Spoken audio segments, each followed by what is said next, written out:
All right, y'all, we back. Uh First episode, season 3. Uh we gonna get rich and die golfing, y'all. What's up, Big Sif? What's up, bro? Happy New Year, man. Happy New Year. Happy New Year, Happy New Year. What's it called today? Finance education and golf. Let's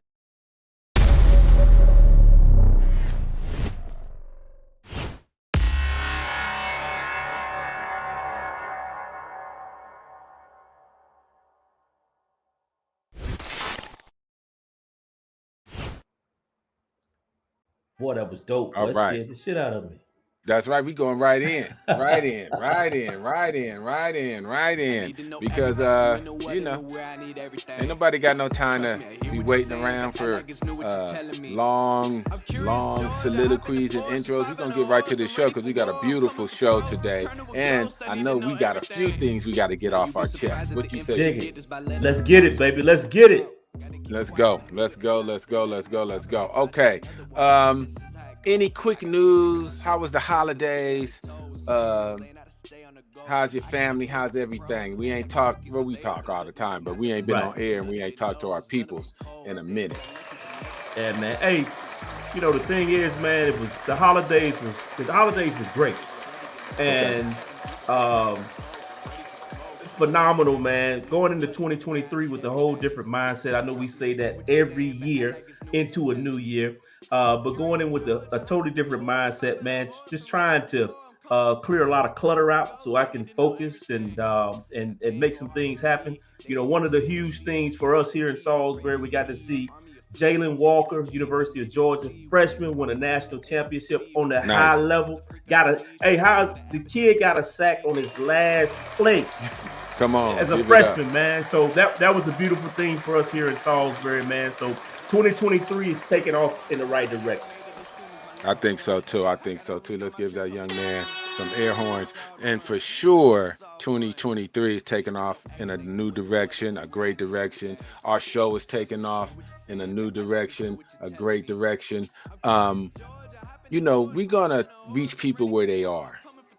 We said last season, we always talk to the choir, which we love the choir. They give us ideas, they give us feedback, but we got to start bringing more people into this world we live in. And there's a lot of pieces to this world we live in. Right. It's just not golf all the time. We love our golf. We like to spend on golf. We like to travel for golf. We like to learn about golf. We definitely like to help our HBCUs golf. And so that's where we at, man. We're going to talk a lot about finances. We're going to talk Mm. education. We're going to talk golf. We're going to have different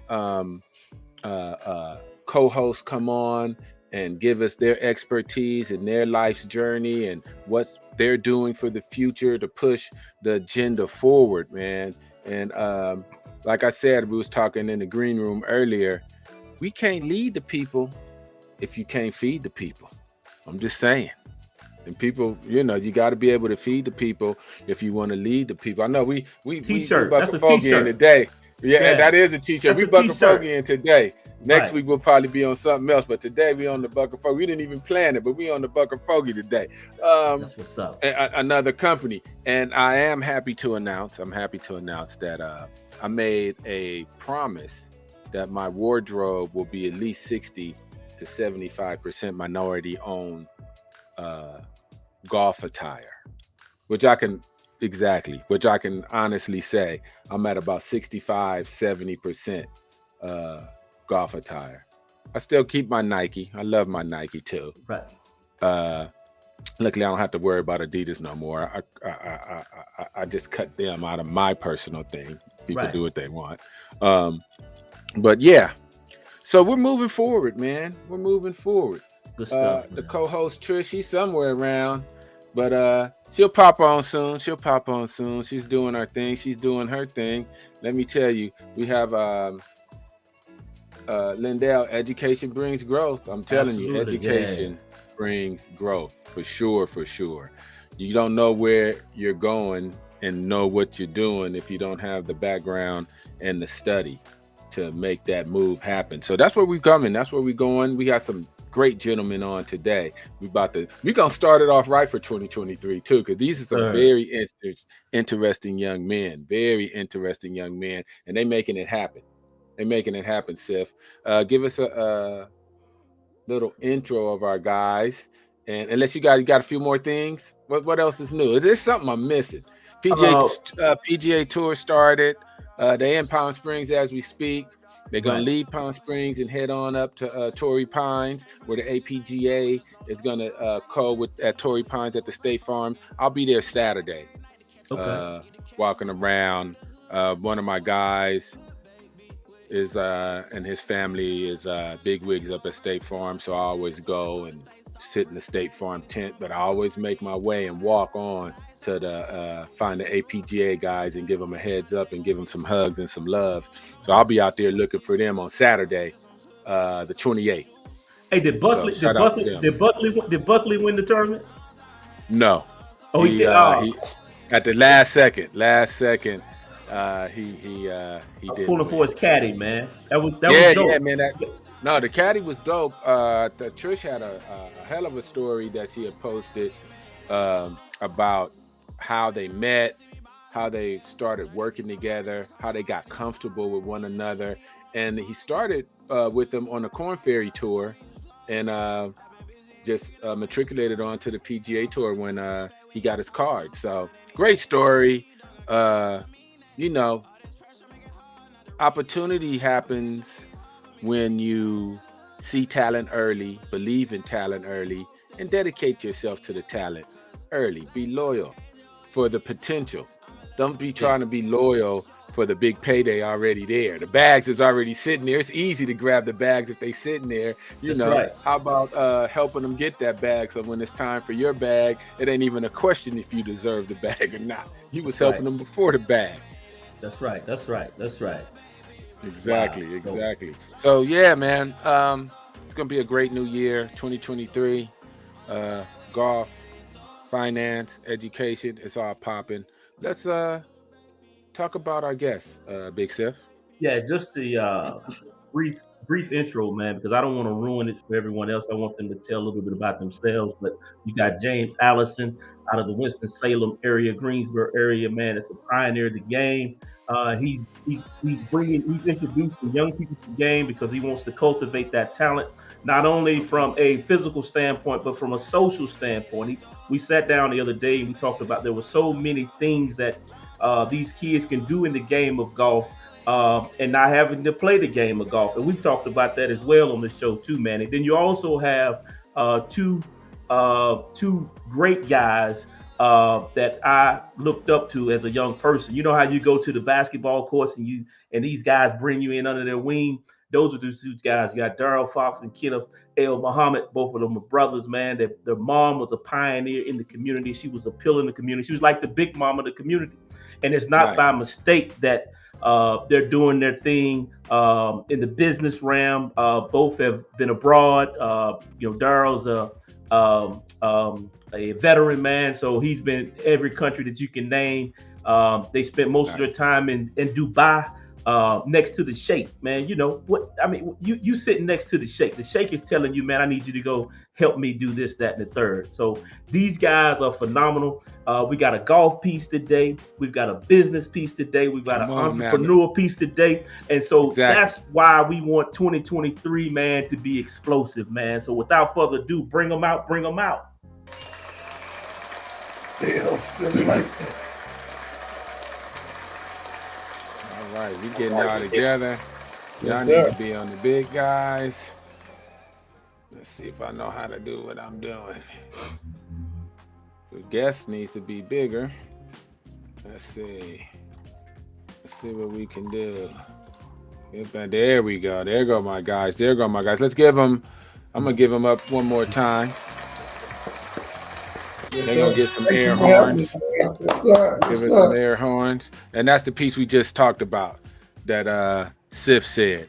We gonna get rich and just die golfing somewhere in Dubai, hopefully. Now that we got the plug, we gonna get rich and die golfing in Dubai and start really, really chilling. Okay, young men, introduce yourselves in no particular order. Go, I'm gonna let y'all handle it. Go ahead, James. Okay. All right. Well, I want to first and foremost say thank you guys for giving us the opportunity to come on this platform. Appreciate you guys letting us come inside the locker room and just share our desires, our hearts as to where we've been and where we like to go. Um, Again, I'm James Allison, originally from Kannapolis, North Carolina, aka KP. JP in About the 20, house. yeah, 20 minutes east of Charlotte, and I'm currently the program director of a tremendous junior golf program here in the Winston-Salem area called the Ernie Morris Academy. I've been doing the coaching piece there for approximately the last 15 plus years, and just love it, man. I just love it. And how I got to where I'm at is I became a student of the game initially. Became a student of the game and started out as a volunteer at this particular camp. And it's kind of a funny story now, but it wasn't funny back then. Where one of the guys who was the GM um, used to wouldn't allow me to get on the golf course. And if you guys remember, if you look at your history books, in 1961 was the year that the all Caucasian rule was struck down. And Yep. still Right. to this day, we're still dealing with that right now because there's still places that we can't go and play golf. And so my passion, my heart has always been to try to instill in these kids that you can do whatever you choose to do. And we want to present a reason, present a way for them to get out there and go for their dreams and not be told that they can't do something. So I've just enjoyed it. I enjoy working with these young people, and I just want to give them every single experience that I've gotten over the last 40 plus years that I've been a part of the game. So that's where I'm at right now. Beautiful. Okay, I'm Daryl Fox. Served in the. I'm actually from Salisbury, North Carolina, so this is home for us, for me. And I actually, James and I were colleagues at Winston-Salem State University. We actually arrived on the same day. Well, in the same year, 1979. So that's where I met James, and so the relationship has followed us throughout the decades. So actually, I left college. I went into the Air Force. I served for 21 years, and I actually performed presidential security, and while I was in the Air Force, so I flew around. Like Chris said, I was probably in every country that there is at some point in time. Once I retired, I actually moved over to Abu Dhabi, which is an emirate that's about 83 kilometers south of Dubai. And Abu Dhabi is similar to our Washington D.C. So it's like where the deals are made and the big ballers are they're calling the shots. And I was just lucky enough to meet some guys that were very instrumental in the country's construction. One of my best friends is the Sheikh's nephew, is Muhammad Al Mubarak, and we were like really close. He inspired me to start a couple of businesses while I was there, and that's why actually Kenny actually ended over there because the businesses got pretty busy and I needed some help. Kenny was doing the recruiting or while he was here, so I actually asked him to come over, and he came over and took over the training business. So we did that for 10 years, and then actually came back to the U.S., came back home, and then the whole thing has always been for us. It was instilled in us at a young age to give back. Like the quality of your life is determined by how many people you can help. So we came back and we hear people saying you can't do anything with these young people and blah blah blah. We don't buy into that. We just feel like there's a way that you have to kind of grow with them, get on their level, and then bring them up to par.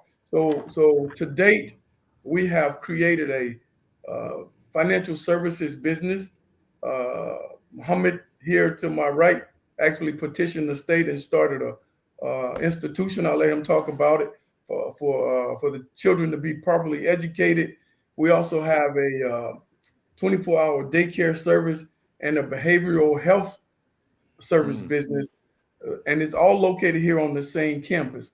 So each one of those businesses are designed to fill in a gap or educate our people about something that's missing in our community. So that's me in a nutshell. Put that up. So I'm a home.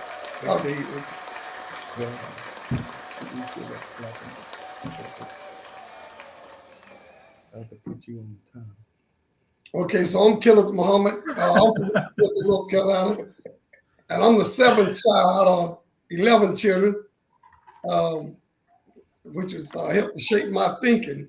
I went to North Carolina Central, graduated in '81, then moved back home after I did a little bit of work with corporate America, Sarah Lee.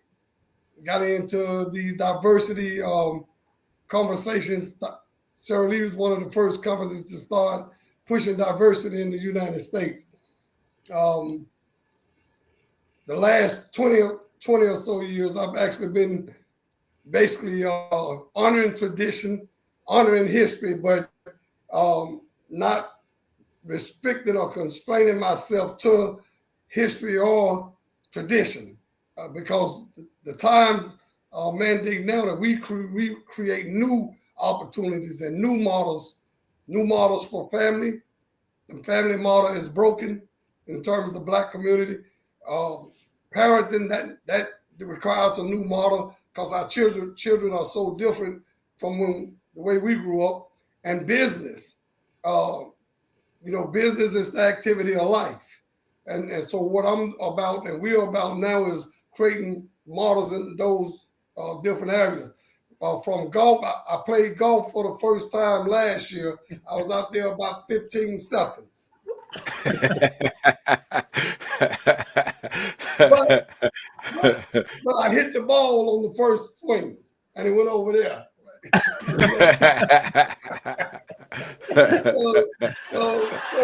So only Chris Silver can get me on the golf course because I never envisioned playing golf. I have heard people say that golf is the second boardroom. My attraction to it is that we gotta have a better conversation when we on the golf course. And so what I style myself as an ecosystem enhancer. So everything I do is for Black people first. I don't exclude anybody, but I'm trying to create something for ourselves and create an ecosystem so our ideals and our models will survive. And that's pretty much what we've done. We took over a SunTrust Bank. It's about 30,000 square foot building with another building that's about 3,000 square foot. So we put all these models on the same campus. Anytime a bank leaves the community, that's a sign that that community can no longer support the bank. So the bank goes. So when the bank left, we moved our private school into the bank. And so a white guy asked me, why would you move the school into the bank? And I said, well, the adage is that the children are the future, and the future is a security. So we moved the children into the bank. Happy to be on the show. Honored that you guys would have us. Sif knows that anything that he does, we support, and he supports everything we do. And just honored to meet you, brother, and that's all I got to say for right now. That's right. That's right. Love it. Love it. Thank you for your service, Daryl. And we love the experience. We love the life experience. We love the journey and the struggle. Struggle continues. Big Sif, Yes, you can yes, start sir. it out. Fellas, Daryl brought me into a meeting the other day with Coach James. And so for those who don't know, Daryl and Kenny, they're founders of a a private school now. And so I don't know how many kids you guys have on the roof as of right now, and it's growing. But the thing was, Daryl introduced me to Coach James. And so he said, Sif, how can we marry the kids in the charter with golf? And my eyeballs got big and the hair stood up on my back, and I said, "Man, that's a great idea." So, Daryl, Yes, sir. what are the challenges in terms of I want to say finance? You had an idea to marry this golf piece with Coach James. What's the challenges from a financial standpoint in making this happen? Okay, so one challenge, and I'll go back to first. The reason I'm attracted to the golf um, arena is because of the credibility that golf has created over the years. So when you play golf, or when you're on the golf course, it has its own culture, has its own infrastructure, if you will. And so when I talk about elevating our children and educating them properly, exposing them to things that will help accelerate their lives in a different direction, golf has having the credibility that it has gives them a sort of an instant platform to be able to learn and do those things. So with that being said, it's you can't come into the golf and not have credibility. So that means we have to have some financial backing to be able to outfit the kids properly, to be able to have the proper equipment, to be able to teach them the proper etiquette, teach them the proper culture. So that's where James and his skills come into play by being able to bring in a James Allison who has benefited from the game in a way that he can teach what he's learned and elevate the children. So the finances is nothing more than making our effort legitimate and giving the kids instant credibility when they get on the golf course. Wow, that's dope, Definitely. man. And to be honest with you, Maddie and I and Trish as well, we talk about this all the time, in terms of using the game as a platform, not only to go out and play the game, but for other things in life. Absolutely. This game, and Manny can attest to it. Manny's out in one of the richest states in the world, and this game has taken us, and even James here has taken us to places that we never thought that we would be, in circles that we never Definitely. thought that we could get in. And it's crazy because you would have never told me I'm coming down to the park. If somebody would have come to the park at Royal Johnson told me that this game will take you to meet presidents, take you to meet celebrities, put you in the room with multimillionaires, I would have told you, man, you crazy. Yes, sir. So James, and just to piggyback on Daryl, uh, how are you planning to marry your skill set and the things that you bring to the table to the charter, to the private school? The important thing is to realize is that golf is as far as these kids are concerned, they don't really. The way I put it to him is that I would rather spend 2 or 3 hours on the golf course and learn how a person responds to adversity. And instead of sitting at your table and having dinner with you, you're going to act a certain way sitting at your table. When I get you on the golf course, you're going to have to deal with adversities, the ups and the downs. And a lot of our young kids have been pampered. A lot of our kids have been handed certain things and really not challenged. And so I use the game to make it fun for the kids, and to challenge the kids to bring them out of their shell and to pursue something that is going to require them to go out and work hard at this thing and learn from it. And then you can take it into other areas in your life. You see what I'm saying? So what Daryl them has given us the opportunity is that I always say that if you have a strong junior golf program, and I work at a municipality, if you have a strong junior golf program and a strong women's golf association, you're infusing energy into that golf course. And so I think it's important for us to make sure that the kids understand that they're going to learn some things that they can take to other areas in their life, if they're making any sense, if that makes any sense to you. But hopefully that answers your question. Absolutely. Definitely. Definitely. So I have so let's dig a little deeper. You guys, we have the luxury of Daryl and you guys' travels and businesses overseas. What did you see differently culturally compared to when you go overseas and people are doing business and people are even inviting you, like you should do some business here, inviting you to start a business there overseas? What is the cultural difference? What is the attitude in comparison to where you started doing business overseas than here? Because you've done them both now. You took over the bank, you started your school, you're doing different programs here, but it seems like, you first got into your businesses overseas. So give us the differences and what should we bring back, and the attitudes and the lessons we bring back from your experiences overseas here when we're trying to start new businesses and new programs. Great question. Great question. Okay. I'll take that. So when I went over to the Middle East, or to Abu Dhabi and Dubai, I'm a Muslim. I've been in the Nation of Islam for 31 years.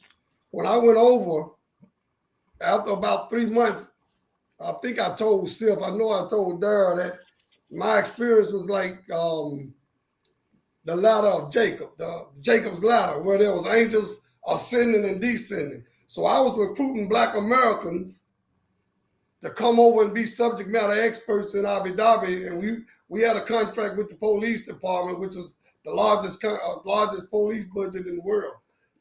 So as these Black people were coming over with bachelor degrees, doctorate degrees, master's degrees, and then go back, I started wondering, why, Allah had me in Abu Dhabi, and maybe 600,000 of the local people there was the royal family. So they imported the entire labor force. Wow. So we were part of that labor force. If we had to name what was going on in Abu Dhabi, what they call it immigrantization, right? We would have called that self-sufficiency. They had money, they were rich. They had no knowledge of how to do anything in terms of educational models, business models, social models. Everything they learned, they had in place. The British or the Canadians or Africans or the Americans bought it. So when I saw it, I was like, man, if they was in America, they would be part of the self-sufficiency program. But the difference is that their government was 100% behind their human development. Okay. In contrast to America, where we had self-sufficiency, civil rights, affirmative action, but the government was 100% adverse to our development as Boom. Because Boom. the first thing we had to do is not fight for civil rights. The first thing we had to fight was to be considered human. Then we had to become civil rights, get in the civil rights fight. So that was the biggest thing that I saw. The other thing I saw is that how they use their money to create illusions, right? You have to remind yourself that you're in the desert every time you're in one of these huge facilities where the waterfall is inside the hotel. I'm talking about a 50-foot waterfall. Everything is imported. No matter what you see, it's the first or it's the biggest or it's the best. So they had that mindset. That mindset that made you believe that you could do anything. So when I came back home and I started something called the Institute of Social Impact. I didn't tell anybody about it. I just did it. Then I made it the LLC. And out of that came the school and all the different models. But the institute is me. I'm the institute. You the institute. Sif's the institute. So we are the new form of government. When the pandemic hit, one of the things that I was tickled to death when the pandemic hit, because God showed me that the pandemic was the opportunity for equal playing field, he said. And so one of the things we started with, people say, well, how would you start economic development with a school? Well, if you remember when the pandemic started, everything stopped forecasting. No capital markets were forecasting. But in the United States, every state still had school, even transitioning school to a virtual platform. So what that tells you is that if the government was still doing school, they still had to honor the Constitution, where every child, school-age child, was guaranteed an 18-year education. Right? So even with your show, brother, it needs to take on an educational model, because schools, nobody says no to education, and nobody says no to schools. So what we did was we used the school to forecast. So we got about 60 kids now, but because the localness now on this phone, I can say that I want to do 60 local kids in this building, but I want to get the other 3,600 students in Nigeria, Japan, or China, because I can bring them in virtually. Oh, yeah. Right? So that's nice. What happened. Right. But the other thing that's more important in the answer to the finance piece, if we don't have a financial hierarchy, if the golf program doesn't have a financial hierarchy, then you won't be able to forecast what you're teaching the kids.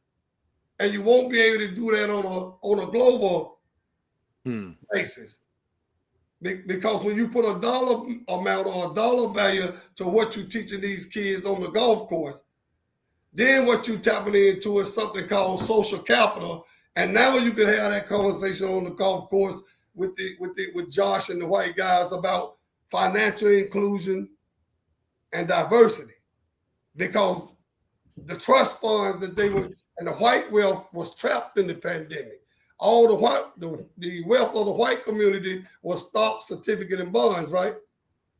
Well, none of that was moving and has been moving since the pandemic.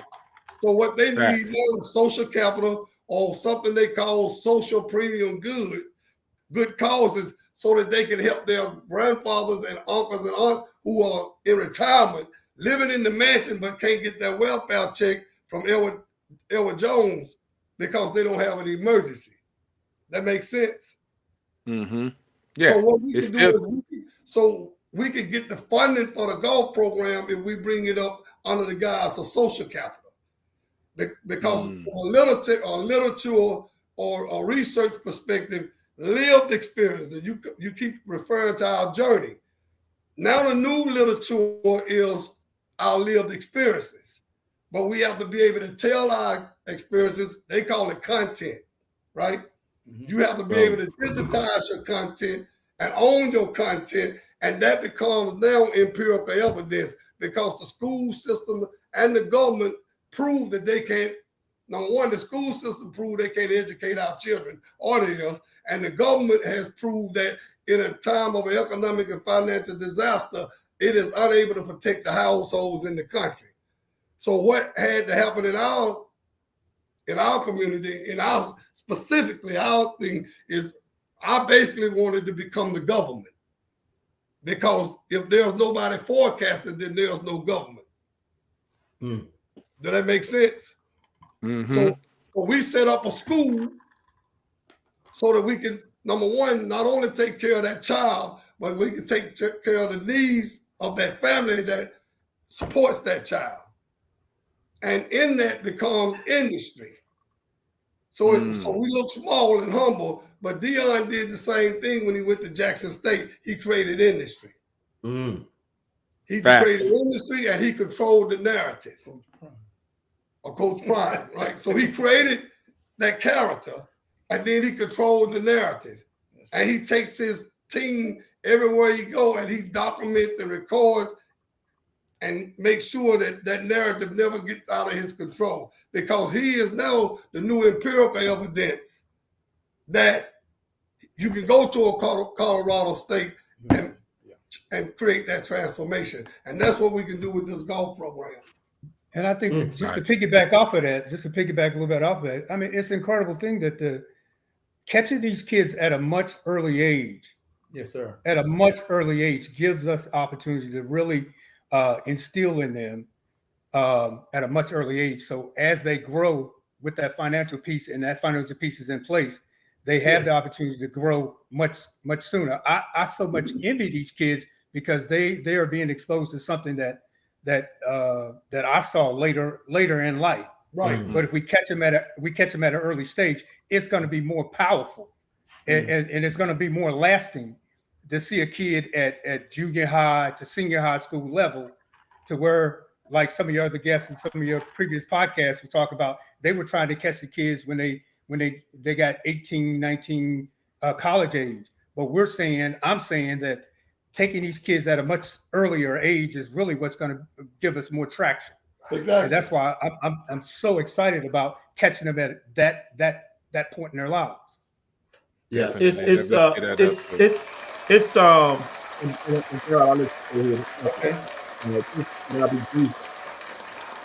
like we talk about this all the time. We have different guests, man. We've had 100 guests, and we talk about it all the time. And I have to go back to Manny's point in terms of we just got to get, we cuss on here. We just got to get a shitload of kids and run them through the gauntlet. That's right. He said the more kids we can run through the gauntlet, there's going to be one that emerges as a tiger. There's going to be one that emerges as a CEO. There's going to be one that emerges as a agriculture, horticulture. One's going to be a pro. So the more we send through the gauntlet, the probability and the chances go up of productivity. So there, I'll let you go ahead. I'm sorry.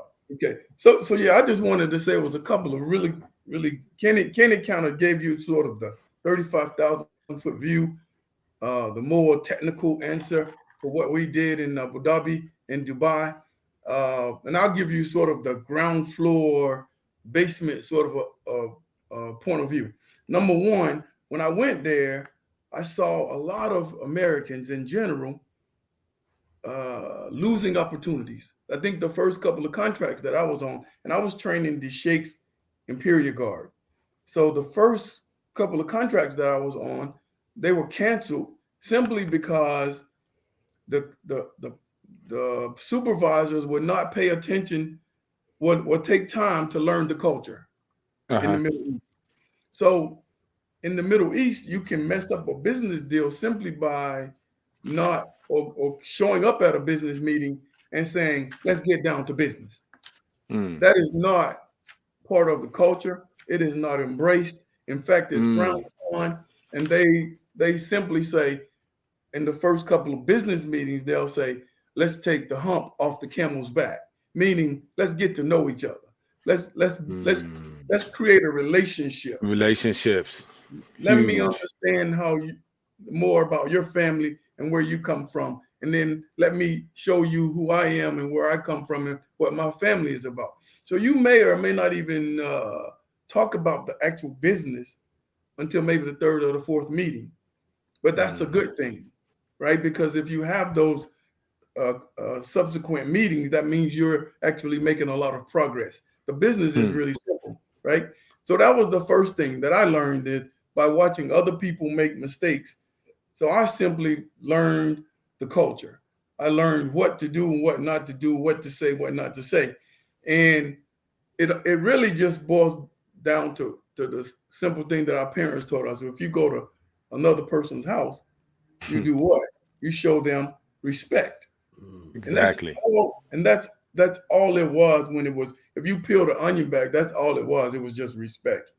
The second thing I learned, and I learned this from Muhammad, he said, "Fuck, start a business."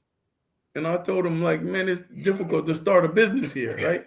He said, just if you need any help, just let me know. I didn't know at the time that he was His Highness Sheikh Mohammed Al Mubarak. I didn't know his status at the time. And he said, just let me know if you need help. And I said, what kind of business? Like, he said, any business you want to start, just make sure that it's it's cash flowing more than $200 million a year. Of course, I was floored, right? I was floored because I was thinking to myself, $200 million, right? So A of course, year, annually. He wants you in the exactly. cocaine business. I jumped on the phone and I called Muhammad here and I said, man, do you know anybody that has a business that's earning $200 million a year? He said, 200 million? I said, you mean 200,000? I said, no, 200 million. So this is what Muhammad told me. He said, in our country, we prefer to do business with Black American men. You're the most honest. You've been proven to be the most durable people on the planet. He asked me, why would you go back to the US? Those people will never do you properly. He said, we prefer to do business with you. The only problem is you don't have enough business that we can create opportunities so that everybody can grow. So Kenny and I, we searched and searched and searched. I bet we can find 10 people that had a business that was generating $200,000 in our network. Right. So that was another lesson that I learned. So anyway, when he told me that, like I was at the top of the totem pole. So I started an oil and gas consulting company. I know zero. At this point, I do know quite a bit. But at that time, I had absolutely no knowledge of oil and gas business. I was with a local guy who worked for the Abu Dhabi Oil and Gas Company. And he and I said, he asked me, what did I know about it? I said, nothing, but ask me tomorrow. I went home, I got on YouTube, I got on the internet, I learned, I studied. The next day he said, what do you know? I said, you tell whatever you want to know, just to ask me. And so we started that company. We went to Zimbabwe, Nepal, man, we were China. We were all over the place doing deals in the oil and gas industry. And so I don't say that to sound like I'm this really smart guy.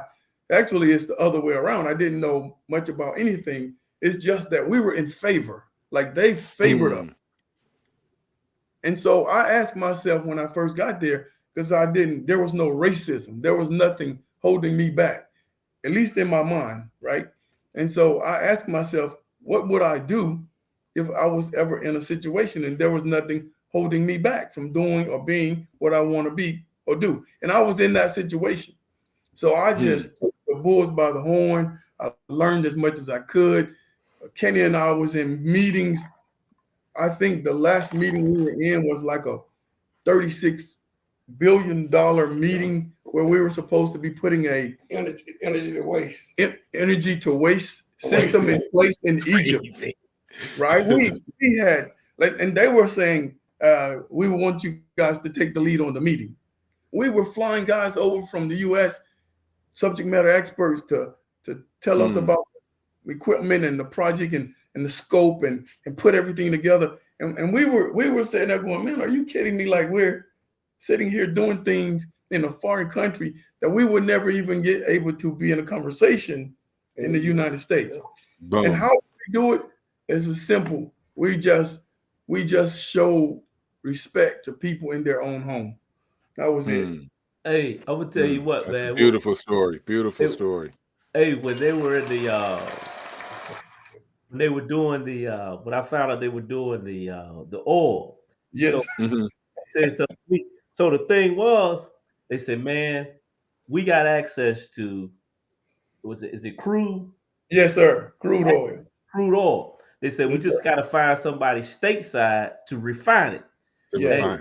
Man, hey, this brother right here was damn looking for everywhere. Hey, I was calling everybody and their brother, man, because honestly, the opportunity, who would think that you had access to crude as much as you want, but we didn't have anyone to refine it. So I didn't know. I learned a lot through just Googling, YouTube, and in terms of what the process was. You got to have crude and you got to turn it into petroleum and all that kind of stuff. So it was very, very educational. It was. It really was.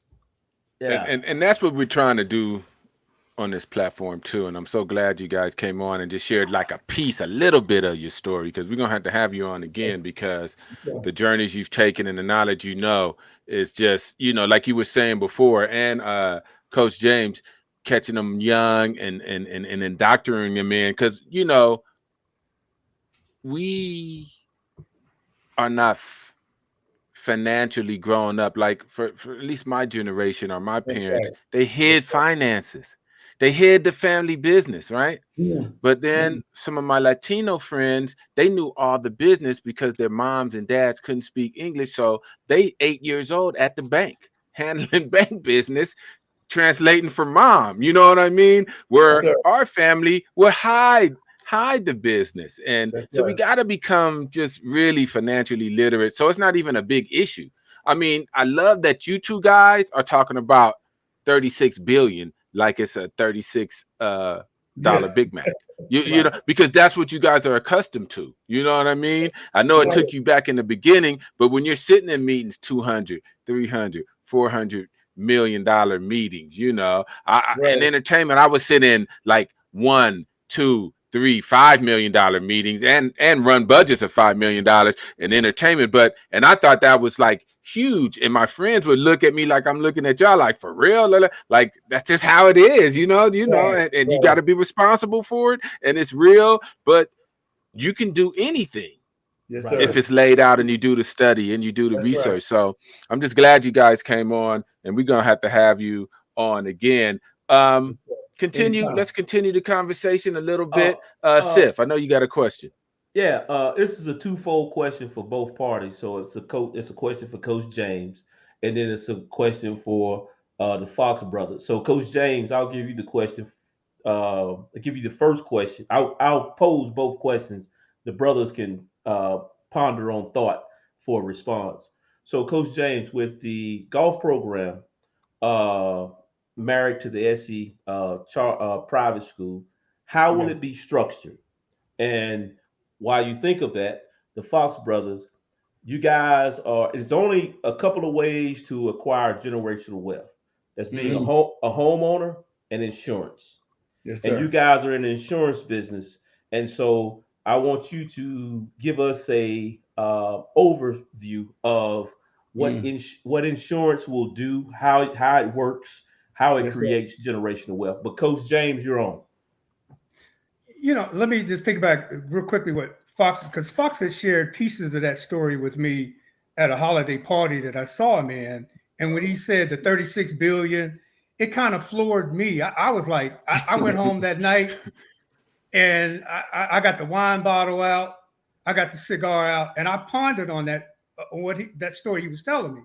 And the only thing that I could come up in my finite mind was, can your game travel? You hear guys Mm, say, you play your golf course, you can shoot a certain score on your golf course, but can your game travel? mm, And so I know that the program that I put together here in Winston uh, has been incubating for the last 15, 20 plus years. And I know that the program can travel, that we can come to SE Academy and structure the program to where, number one, that these kids can have a platform to grow as players, because the focus that our camp is that, or our academy is, that we teach golf skills. We want a mm, kid to be able to understand, why is the ball going in a certain direction, why can't I make the corrections when I'm on the golf course, and then if I play this particular course, can I travel to the next course and play my game and have success? So I feel like the way that we're structured is that uh, he's given me the opportunity to come in the classroom and structure to where we're teaching kids the nuts and bolts about the game, different facets about the game, and then we take the game and structure and go out on the golf course or go out on the driving range, and we talk about body movements. We talk about different things that they don't teach you, uh, in a half hour to an hour setting.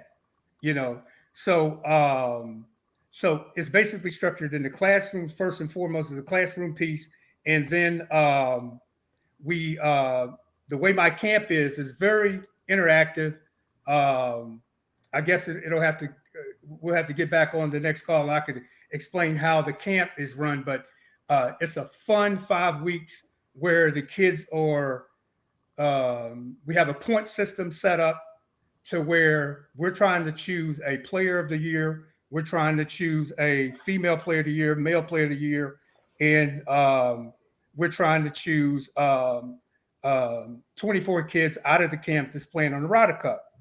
And then they're working day in and day out during that 5 week period. And parents have told me that they can't understand why these kids want to get up every morning and go over to this camp, because we make it to a point where we put so much salt in their water that they want to drink at each and every day of that camp week.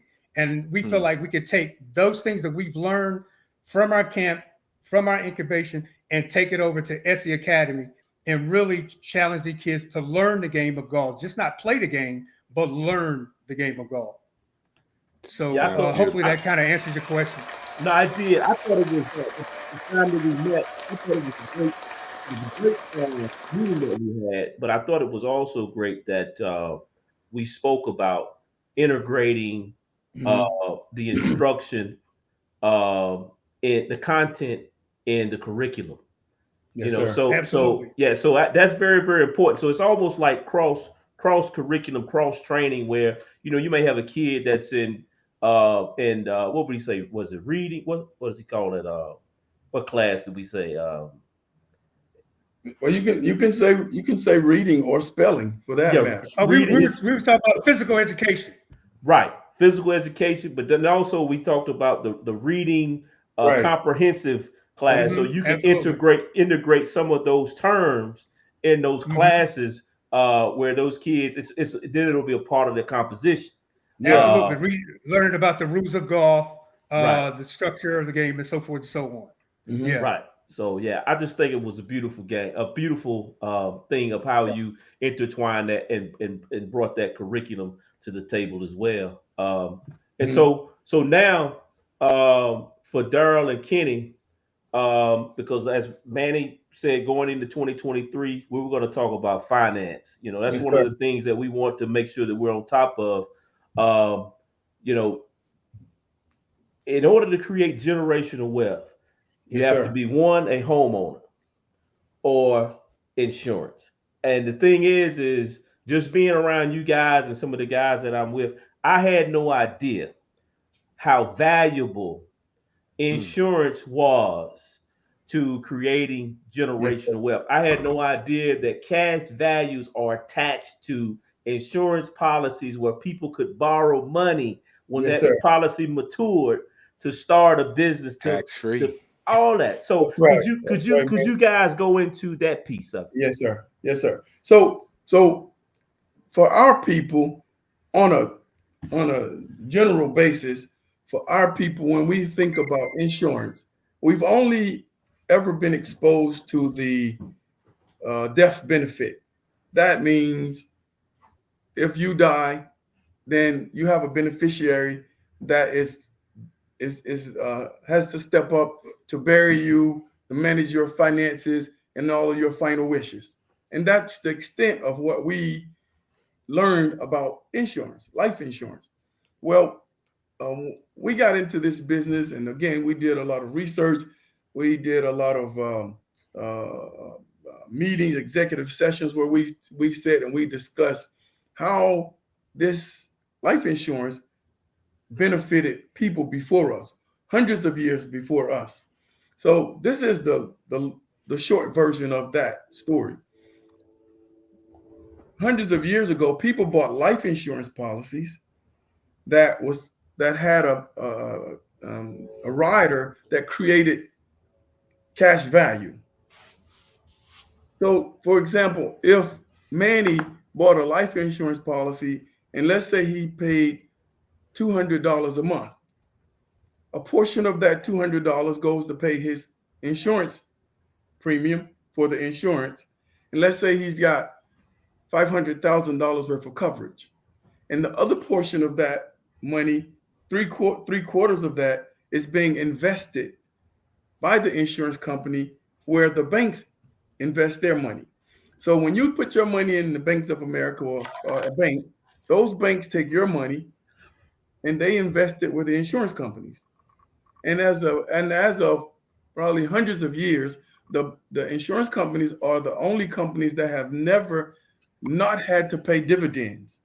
That means people who invested with them receive money back. They receive the return on their investment. So what we did is we said, well, why don't we try to create some bankers with life insurance? So this is how it works. Manny buys a life insurance policy.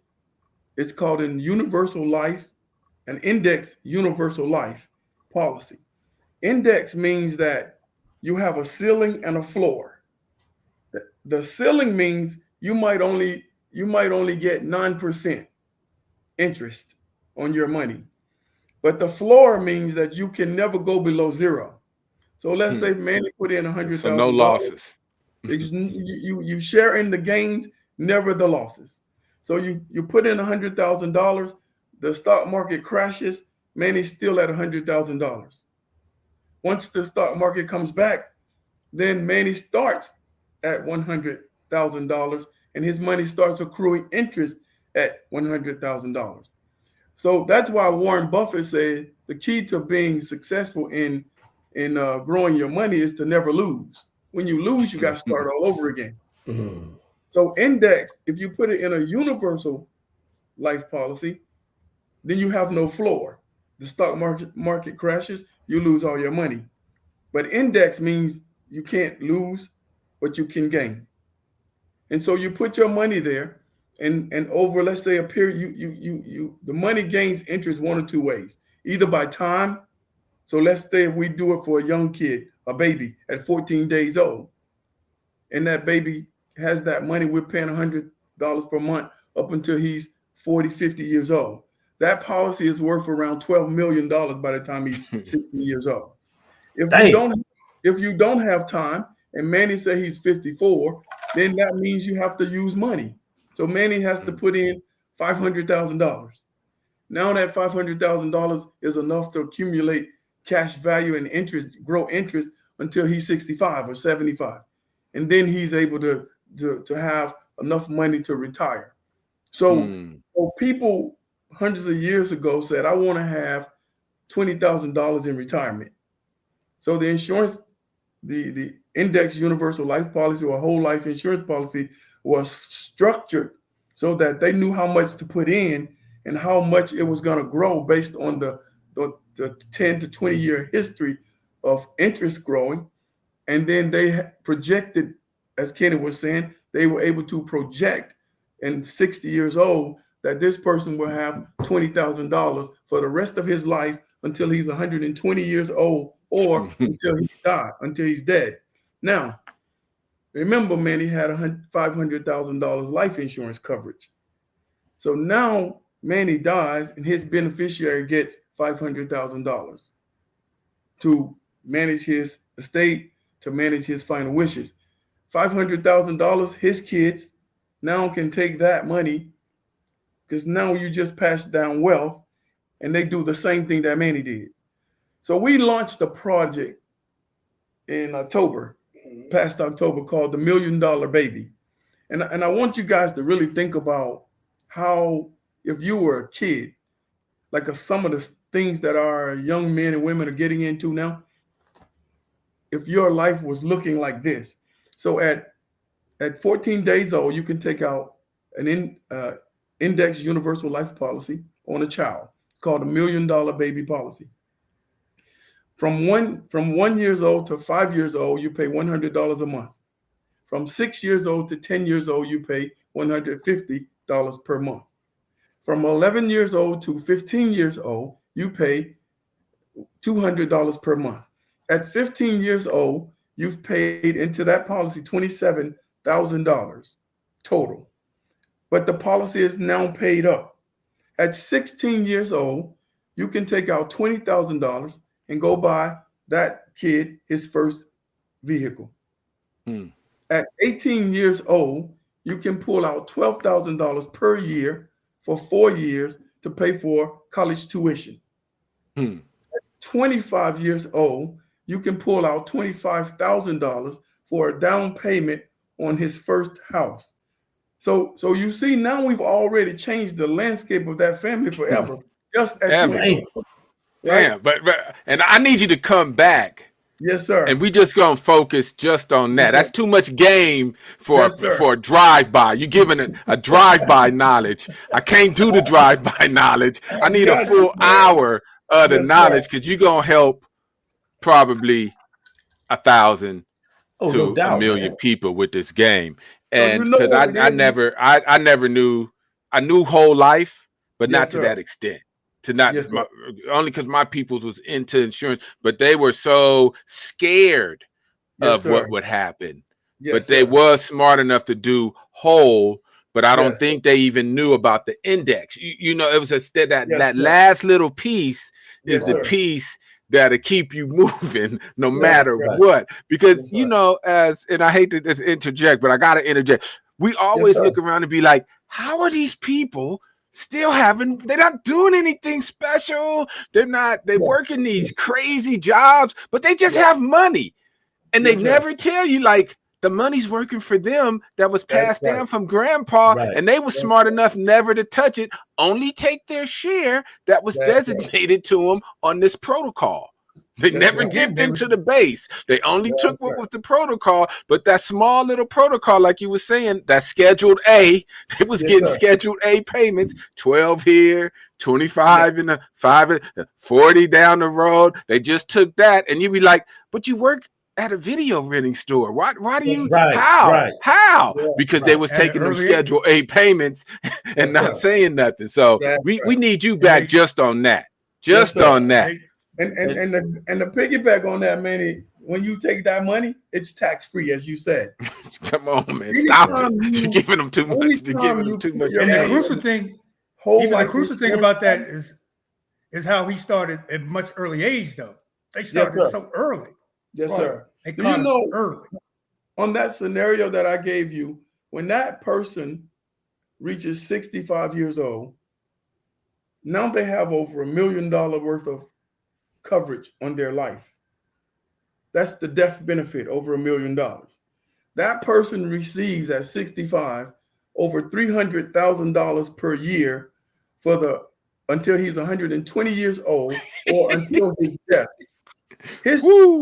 His children will receive over $1 million in death benefit, which means he just passed the wealth down to his children, and now the cycle continues and continues and continues. And so it's a permanent solution to poverty. Yeah, it's crazy.